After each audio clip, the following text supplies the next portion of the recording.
నమస్తే, welcome to Suman TV. అయితే ఈ రోజు 6 సంవత్సరాలు పూర్తి చేసుకొని జిల్లా గ్రంథాలయం చైర్మన్ గా అజీజ్ ఖాన్ గారు ఇక్కడ నుంచి వీడుకోలు పలకబోతున్నారు.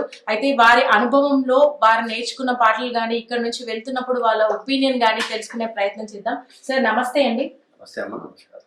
సార్ ఎలా అనిపిస్తుంది 6 ఏళ్ల అనుభవం మీకు? చాలా తృప్తి ఇచ్చిందమ్మా. ఎందుకంటే ఎడ్యుకేషన్ అనేది చాలా మందికి దాదాపు education it's comes under Greek language. ఇది ఎడ్యుకేటమ్ అండ్ ఎడ్యుకేర్ అనే వర్డ్స్ నుండి వచ్చినటువంటి వర్డే ఎడ్యుకేషన్ ఇవాళ ఏ రాష్ట్రమైనా, ఏ దేశమైనా, ఏ ప్రదేశమైనా బాగుపడాలన్నా, సక్సెస్ కావాలన్నా, డెవలప్ కావాలన్నా ఒకటి ఎడ్యుకేషన్, ఇంకొకటి హెల్త్.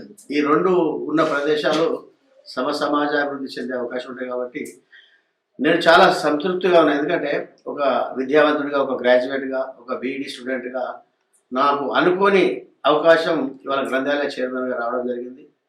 ఆ అవకాశాన్ని అందిపుచ్చుకొని దాదాపు 6 సంవత్సరాల 2 నెలల పైచిలకు రోజులు ఈ చైర్మన్గా ఉంటూ దాదాపు బడుగు బలహీన వర్గాల విద్యార్థులు, యువకులు, those who are not able to prepare themselves in their houses, అలాంటి వారికి ఇక్కడ అన్ని రకాల సదుపాయాలు కల్పించి బుక్స్ పరంగా, మెటీరియల్ పరంగా, కాంపిటేటివ్ ఎగ్జామ్స్ యొక్క మెటీరియల్ పరంగా, తర్వాత ఫర్నిచర్ పరంగా, తర్వాత వాళ్ళకు నెట్ సౌకర్యాలు, వైఫై సౌకర్యాలు, తర్వాత మధ్యాహ్న భోజన సౌకర్యాలు, వాళ్ళకు అన్ని రకాల సౌకర్యాలు ఇక్కడ ఏసీ, తర్వాత కూలర్స్, అన్ని సౌకర్యాలు కల్పించి వాళ్ళను ఇక్కడ ఇష్టంగా చదివి కాంపిటేటివ్ ఎగ్జామ్స్లో ముందుకు పోవాలనే ఒక ఉద్దేశంతో ఇక్కడ ఈ కార్యక్రమాలు నేను చైర్మన్ తీసుకోవడం జరిగింది. నేను వచ్చిన తర్వాత దాదాపు 1,62,00,000తోని స్మార్ట్ సిటీ ఫండ్స్ నుండి ఇవాళ రెన్యువేషన్ ఆఫ్ బిల్డింగ్ చేయడం జరిగింది. అలాగే రీజనల్ లైబ్రరీకి 1,21,00,000తోని అక్కడ డెవలప్ అయ్యింది. ఇక్కడ అన్ని రకాల బుక్స్ను, ఇక్కడ అన్ని రకాల ఫర్నిచర్ను ఇక్కడ సమకూర్చడం జరిగింది. ఇవాళ పక్కకు దాదాపు 84,00,000తోని ఒక ఆడిటోరియం, గర్ల్స్కు రీడింగ్ హాల్ను, ఏసీ హాల్ను అక్కడ. సో అలాంటి అన్ని రకాల సదుపాయాలు యువతకు, రీడర్స్ కల్పించడంలో మేము సక్సెస్ అని నేను భావిస్తున్నా. అందులో ముఖ్య భూమిక పోషించినటువంటి నా స్టాఫ్. ఎందుకంటే ఈ మాన్యువల్ ప్రకారంగా, ఈ రూల్స్ ప్రకారంగా, గ్రంథాలయాల యొక్క రూల్స్ ప్రకారంగా వాళ్ళ టైం ఇస్ 8 to 8. కానీ విద్యార్థుల కోరిక ఎందుకంటే పిల్లలు వాళ్ళు మన పిల్లలకు మనం చేస్తే అది మన బాధ్యత, వేరే వాళ్ళ పిల్లలకు మనం పనిచేస్తే అది సేవ అవుతుంది.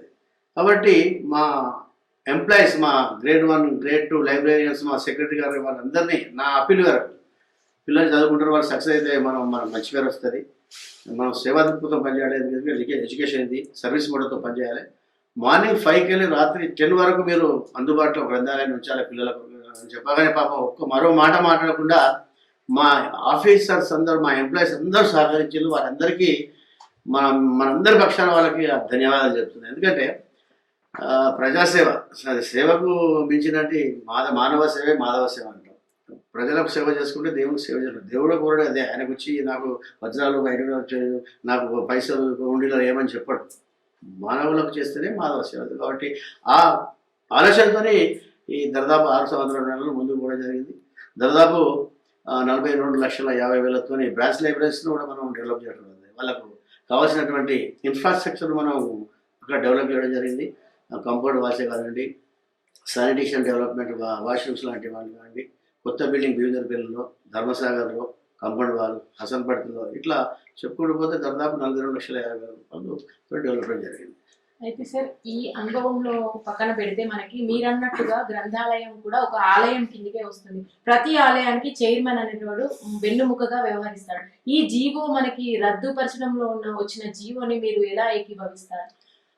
ఇది ఇట్స్ కామన్ ఫర్ పొలిటీషియన్. ఎందుకంటే ఒక ఎంప్లాయీ అనేవాడు after 50 years he has to retire. ఇవాళ రెండో ఆలోచన లేదు. అలాగే ఒక పొలిటీషియన్కు అది నామినేటెడ్ కానివ్వండి, ఎలక్టెడ్ కానివ్వండి. ఇప్పుడు ఒక ఎమ్మెల్యే ఎలక్టెడ్ తర్వాత 5 years tenure, మన రాజ్యాంగం కల్పించిన నిబంధనల ప్రకారం 5 years ఆటోమేటిక్గా మళ్ళీ ఎలక్షన్స్ వచ్చేస్తాయి. అందులో ఇక్కడ ఒక ప్రత్యేకమైన పరిస్థితి గ్రంథాలయం అనేది. ప్రతి నామినేటెడ్ పోస్టుకు స్టేట్ కార్పొరేషన్ ఇవ్వండి, తర్వాత ఎమ్మెల్సీలు కానివ్వండి, తర్వాత కూడా కానివ్వండి 14 సంవత్సరాలు కానీ వాళ్ళకి 2 years 3 years పర్టికులర్గా మెన్షన్ చేస్తారు. ఇక్కడ ఇక్కడ గ్రంథాలయాల మాన్యువల్ ప్రకారం ఏంటంటే అపాయింట్మెంట్ ఒక నామినేటెడ్ చేసిన వ్యక్తిని అందులో ఏముంటుంది అంటిల్ ఫర్దర్ ఆర్డర్స్ ఉంటుందండి. అంటే మళ్ళీ ఆర్డర్స్ వచ్చే వరకు వారే కొనసాగుతారు. అంటే అది అఫీషియల్స్ ఇస్తారా, కలెక్టర్ ఇస్తారా నామినేటెడ్గా, మళ్ళీ ఇన్ఛార్జ్గా, లేకపోతే ఇంకో వ్యక్తిని ఇస్తారా. అప్పటి వరకు ఇది అంటిల్ ఫర్దర్ ఆర్డర్స్ కాబట్టి కంటిన్యూ అయ్యే అవకాశాలు. కాబట్టి ఇప్పుడు ఎలక్షన్స్ అయినాయి, కొత్త ప్రభుత్వం వచ్చింది. గత ప్రభుత్వంలో నామినేటెడ్ ఉన్నటువంటి పోస్టులను రద్దు చేయాల్సి అది యూజువల్ కాబట్టి అందులో మనం తప్పట్టాల్సింది ఏం లేదు. మళ్ళీ 1 month లోపల మళ్ళీ కొత్త చైర్మన్స్ వస్తారు, నామినేట్ చేయబడతారు. మళ్ళీ అదే పరంపర, ఈ సేవా పరంపర సాగుతూనే ఉంటుంది. గ్రంథాలయాలు అభివృద్ధుల పథకం నడుస్తుంటాయి. ప్రజలకు, యువతకు, రీడర్స్కు సేవ చేసుకుంటే ఈ ప్రభుత్వాలు ఉంటుంటాయి. అయితే గతంతో పోల్చుకుంటూ మనకి గతంలో గ్రంథాలయం నుంచి వెళ్ళి బయటికి వెళ్ళిన వాళ్ళు ఎమ్మెల్యే స్థానాలలో కూడా కూర్చున్న సందర్భాలు ఉన్నాయి. మీ నుంచి కూడా మేము ఏమైనా ఎక్స్పెక్ట్ చేయొచ్చా పొలిటికల్లో మీరు ఎంటర్ అవుతారని?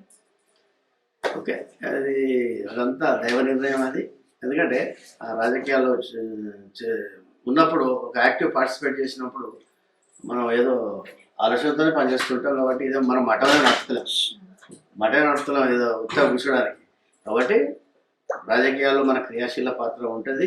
ఇవాళ ఇది చేసినాం, రేపు ప్రభుత్వం అనుకున్నా, పార్టీ అధిష్టానం అనుకుంటే ఏ కార్యక్రమం తీసుకున్నా, ఎక్కడ పెట్టినా పనిచేయడానికి సిద్ధంగా ఉన్నాం. ఏది లేకున్నా కార్యకర్తగా పనిచేయడానికి కూడా సిద్ధంగా ఉన్నాం. Thank you so much.